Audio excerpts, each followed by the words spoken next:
Okay, boys and girls, I hope you are having a great Monday. It is now we are on XX111. That would be 10 and 10. 10 and 10 is 20. And then you have 3 eyes. So that's 23. Admirals Nagumo and Kasuaka on the bridge of the Akega. I don't know. Remember what happens when you get to words that you don't know that are names of things? You can sound it out, but don't spend too long on them. All right, so here we go. It won't work. Remember the mom made, or the dad made a whiz-bang delight, and some of you said you'd eat it. And some of you said, no way. So let's see what happens next. It won't work. Look, said Joe, even if he remembers the worm while we're at Shea, he can't get one. Where's anyone going to find a worm at Shea Stadium? Don't worry, we'll say you've won. We'll find a worm after we get home. And we keep right on stuffing him. Peanuts, hot dogs, hamburgers, Cracker Jack, ice cream, orange soda, gum, Mars bars. You know how he loves to eat. You ever seen him refuse to eat? Refuse something to eat? By the time we start home, he'll be so bloated, drowsy, belching. Remember the last time when his father took us?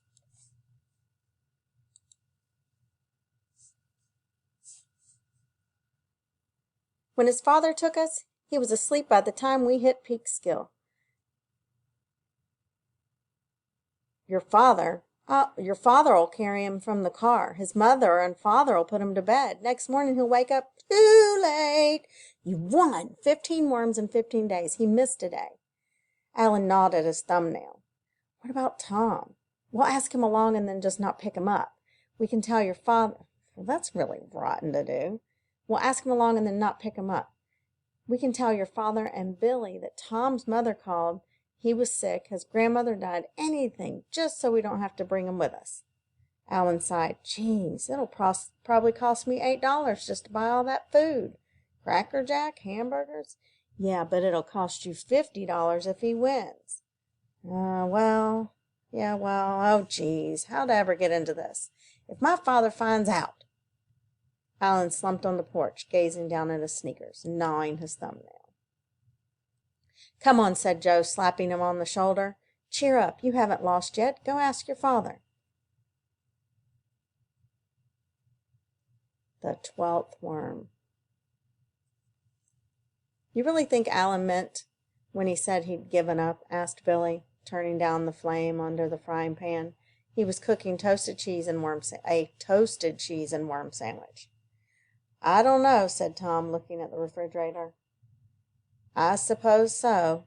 He asked us to get to the Mets game. Say, is that chocolate pudding? Yeah, but don't take any. It's for supper.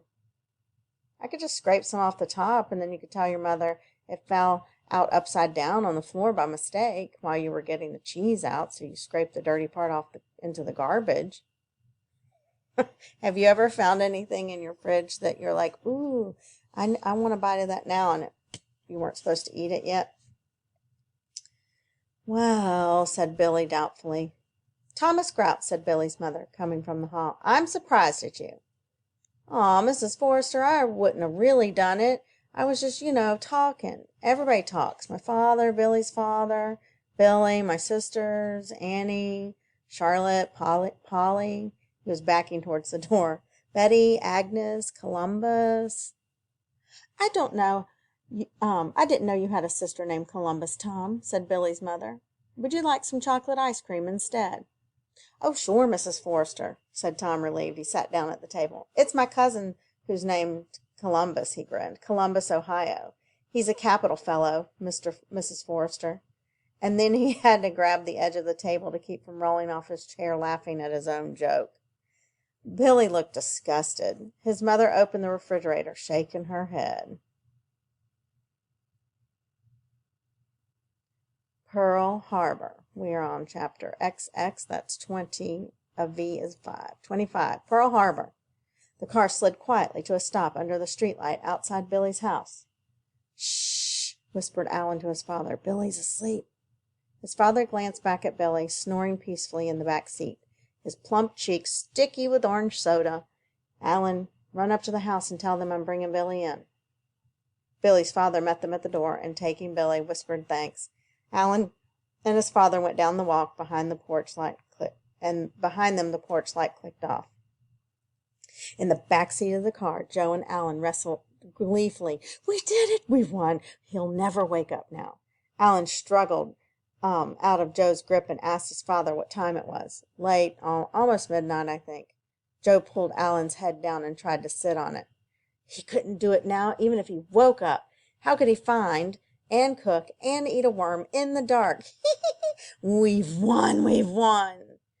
I wonder if they do win. That would be cheating, though.